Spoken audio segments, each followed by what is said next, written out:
Hello, welcome to my channel, Clear Vision. My name's Simon, I'm a psychotherapist, and all the videos here are based on my experiences as a psychotherapist and a human being. If you are familiar with the channel, you'll notice I'm not under my usual tree, or one of my usual trees. I'm convalescing a bit post-op, so I'm fine, but hiking up the mountains to sit under a tree is a bit of a tall feat at the moment. This week I wanted to talk about heartbreak and transcending heartbreak, or getting past heartbreak, getting over heartbreak, which isn't easy, and it sounds a little bit flippant.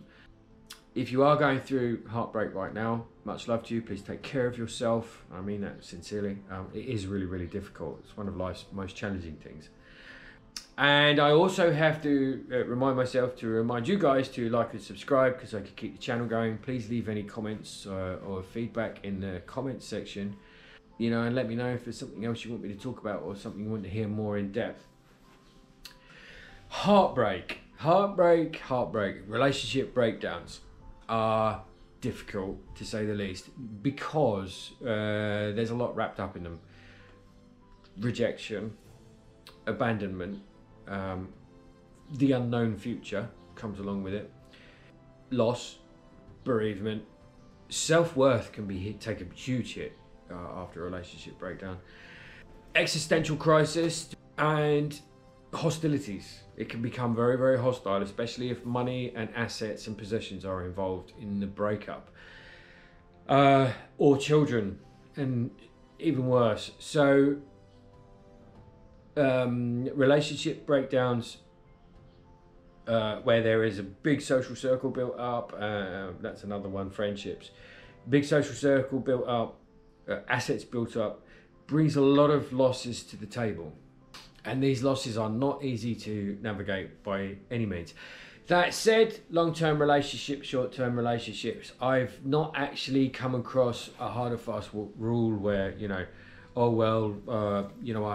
my relationship broke down after 30 years, so therefore that's worse than your relationship that broke down after a year.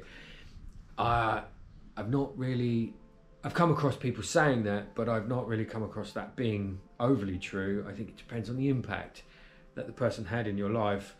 That said, the things around the relationship can have a bigger impact. And like I said, long-term relationships, people tend to build up more of a social circle, more of long-term memories, etc., etc. So there's a lot more loss in there. So what do we do? Well, the first thing I'd say is to allow the feelings to flow through you. It sounds a little bit cliche, but allow them to flow through you, over you. It's going to hurt. It's going to hurt like fuck. There's going to be physical pain. There's going to be emotional pain. There's going to be mental pain. There's going to be sleepless nights. You name it, you may well experience it. You may not. It depends. But we're going with heartbreak here, so as opposed to relief, which is a whole other video. You're going to experience a wide array of emotions, and there is the best advice I could give, or the best I've seen that helps people, is to allow them to flow.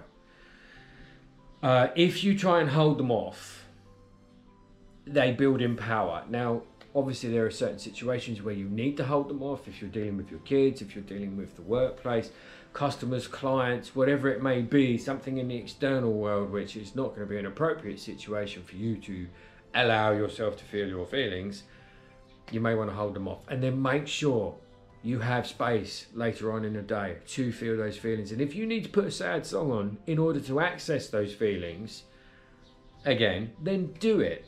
I'm a big advocate of that. If you need to watch a sad film or listen to a sad song in order to, you're in a space now where you can feel it and you want to feel it, then go ahead and use that as a key to unlock the door to those feelings and let them flow. And remember to shut the door again when you're finished. There can be, some people can get kind of quite hooked into their own misery and their own heartbreak, and that's very sad in itself, but it is quite common, and that takes a long time to break out of. We can get used to being sad, we get lots of attention, we kind of get a temporary switch off from life. It's a very, very weird way of doing it. It's very negative way of doing it, but it can happen to people, and we can end up in a downward spiral and into depression and all sorts of things. But some people actually prefer it there, because stepping into the unknown after a relationship is way more frightening than being in your own, drowning in your own river of misery for weeks on end, months on end, years on end. Some people need to go through that again. Some people, but at some point you will need to consciously pull yourself out of it. At least that's from my experience. That's what people have ended up doing. Everyone's ended up doing who's ended up in that situation. But again, seeming to avoid that situation is quite difficult as well. Sometimes catching it early on. Try to avoid, as best you can, triggers.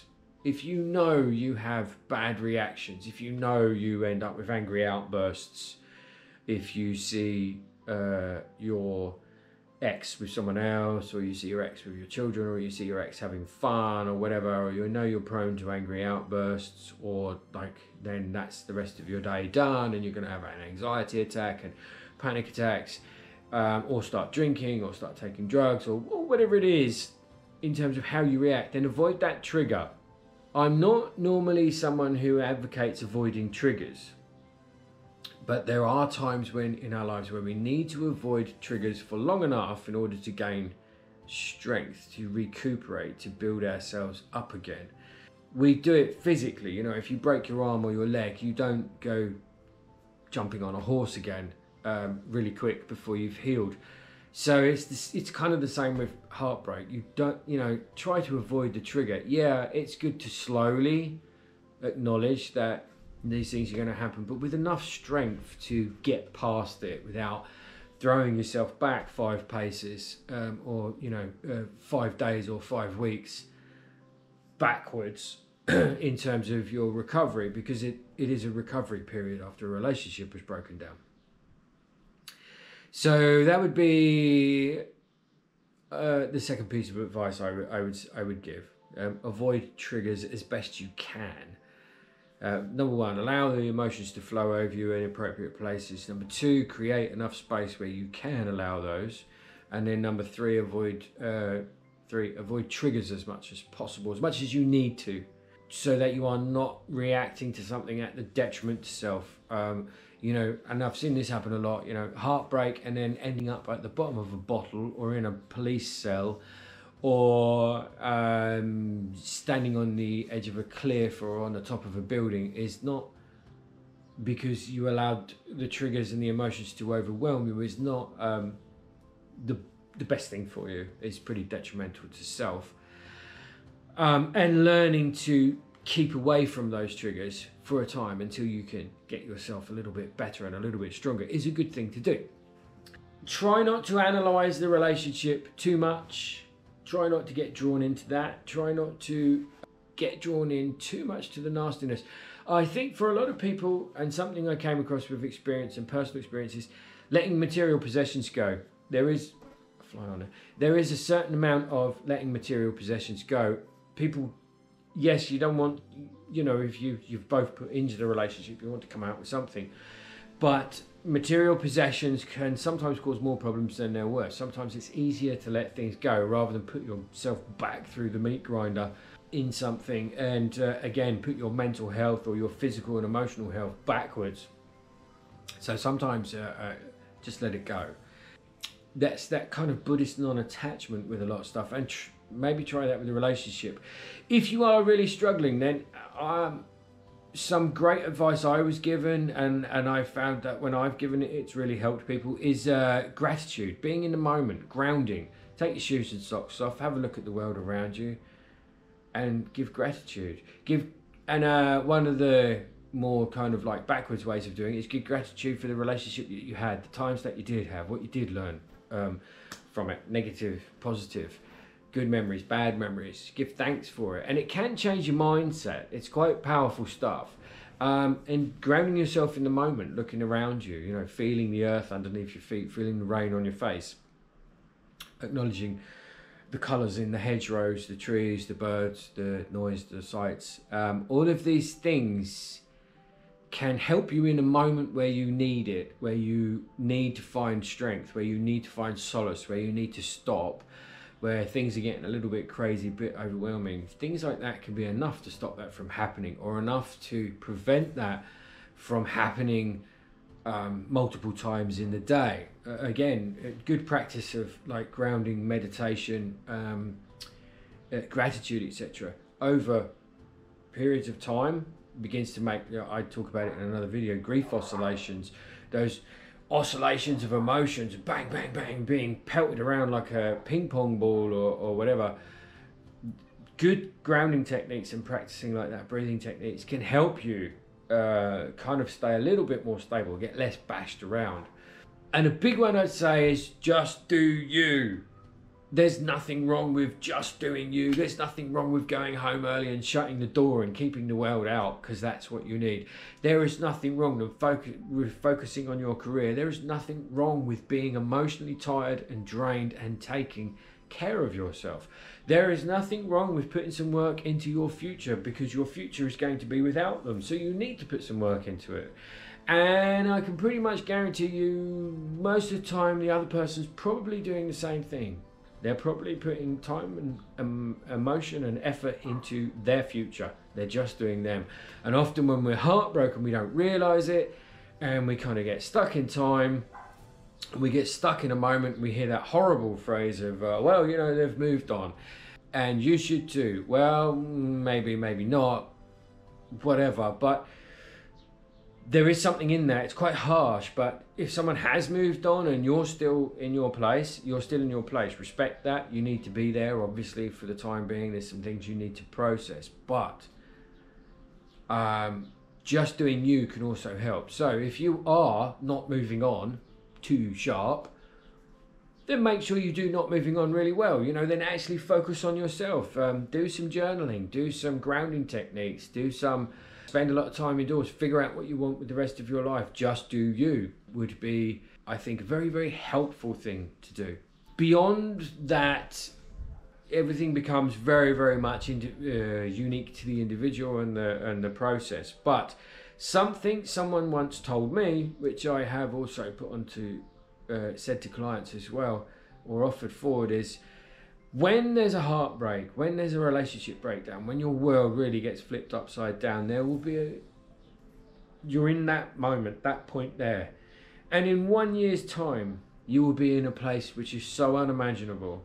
Your world will be so unimaginable. Your world will be so different. You won't be able to imagine it when you're in this place. And it's true. Whether it's positive or negative, if you find yourself a year's time still, you won't be in the same place, still heartbroken. You will be in an unimaginable amount of heartbreak. If you have managed to keep moving forwards and keep moving on for yourself, you will find yourself in an unimaginable place, possibly of huge, great potential and opportunity and positivity. If you find yourself further down, again, it's another call. It's another gift, if you like. Okay, you really need to do some work on this. This really impacted you. This is really, really a serious thing. So that's another piece of helpful advice I found. And the last one I'd say is to do something for others, especially for others who are more vulnerable than you or are less capable than you. And this is a good one for grief and bereavement as well, when we focus our selves on either an animal or a vulnerable person, or we do something for charity, and I don't mean chucking some money in a pot. I mean, like, you know, you kind of go and help out regularly in a charity shop or at a charity event, or rescuing donkeys or horses or whatever it is. You help out with something. It's something outside of you. It's something that's bigger than you. It gives you a break from your shit as well, which allows you time to recuperate. But it's something bigger than you. It's something outside of you, and it's something worthwhile. And it's something where hopefully people rely on you. They need you to be reliable. And they give you praise, and they like being around you. And that begins to spread inside of you as well, and can only be a good thing. Hope that helps. And if you are going through heartbreak right now, again, full empathy to you. You can get through. It is possible. In the meantime, please like and subscribe. Leave any feedback in the comments section, any suggestions in the comments section, and take care of yourselves, and I'll see you next time. Adios.